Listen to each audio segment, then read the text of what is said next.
Hi friends, welcome to my channel. இன்றைக்கி நம்ம road கடையில் கிடைக்கிற முட்டை பொரியல் தோசைக்கல்ல தான் செய்ய போகிறோம். வாங்க எப்படி செய்யலான்னு பார்க்கலாம். ஃபஸ்ட்டு தோசைக்கல்ல ஒரு 3 ஸ்பூன் அளவுக்கு எண்ணெய் சேர்த்துக்கிறேன்.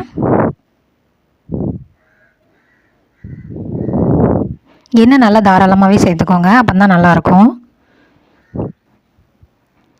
எண்ணெய் நல்லா காஞ்ச உடனே கொஞ்சமாக சீரகம் சேர்த்துக்கலாம். ஒரு 1/4 டீஸ்பூன் அளவுக்கு சேர்த்துருக்கிறேன். சீரகம் நல்லா பொரிஞ்ச உடனே 2 மிளகாவை சின்ன சின்னதாக கட் பண்ணி வச்சுருக்கிறேன், அதையும் சேர்த்துக்கிறேன். மிளகாய் நல்லா பொரியட்டும். இது கூடவே கருவேப்பிலை கொஞ்சமாக சின்ன சின்னதாக கட் பண்ணி வச்சுருக்கிறேன், அதையும் சேர்த்துக்கிறேன். ஒரு 15-20 சின்ன வெங்காயத்தை சின்ன சின்னதாக கட் பண்ணி வச்சுருக்கிறேன், அதையும் சேர்த்துக்கலாம். இந்த முட்டை பொரியலுக்கு நீங்கள் பெரிய வெங்காயம் கூட சேர்க்கலாம், ஆனால் சின்ன வெங்காயம் சேர்க்கும்போது இன்னும் சூப்பராக இருக்கும். அதனால தான் சின்ன வெங்காயம் சேர்த்துருக்கிறேன். நீங்கள் வேணும்னா பெரிய வெங்காயம் கூட சேர்த்துக்கலாம். சேர்த்துட்டு நல்லா வதக்கி விட்டுக்கோங்க. ஒரு 2 நிமிஷத்துக்கு நல்லா வதக்கி விட்டுக்கலாம்.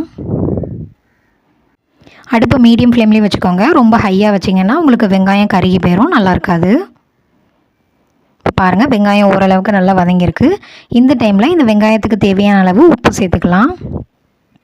நம்ம முட்டையில் தனியாக சேர்ப்போம், அதனால் வெங்காயத்தை கொஞ்சம் பார்த்து சேர்த்துக்கோங்க. சேர்த்துட்டு நல்லா வதக்கி விட்டுக்கோங்க. வெங்காயம் உங்களுக்கு ரொம்ப வதங்கக்கூடாது, அந்த க்ரன்ச்சினஸ் இருந்தால் தான் சாப்பிடும்போது உங்களுக்கு நல்லாயிருக்கும். பாருங்கள், இப்போ ஓரளவுக்கு வெங்காயம் நமக்கு நல்லா வதங்கிட்டு இது போதும். இப்போ நம்ம முட்டை சேர்த்துக்கலாம். நான் ஒரு 3 முட்டை அளவுக்கு சேர்த்துருக்கிறேன்.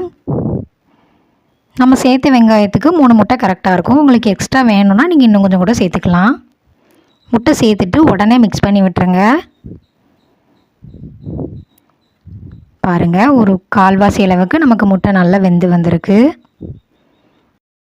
லைட்டாக அப்பப்போ கிளறி விட்டு இந்த மாதிரி கொத்தி விட்டுக்கோங்க. நம்ம சேர்த்த வெங்காயம் க்ரன்ச்சியாக இருக்கும், முட்டை சாஃப்டாக இருக்கும். ரெண்டும் சேர்த்து சாப்பிடும்போது ரொம்பவே டேஸ்ட்டாக இருக்கும். இது நீங்கள் ரசம் சாதம், சாம்பார் சாதம், தயிர் சாதத்துக்கு கூட சாப்பிட்லாம், ரொம்ப டேஸ்ட்டாக இருக்கும். இப்போ ஒரு 3/4 அளவுக்கு முட்டை நமக்கு நல்லாவே வெந்து வந்திருக்கு. நான் இந்த முட்டையிலையும் கொஞ்சம் உப்பு சேர்த்துருக்கிறேன். சேர்த்துட்டு நல்லா மிக்ஸ் பண்ணி விட்டுக்கிறேன்.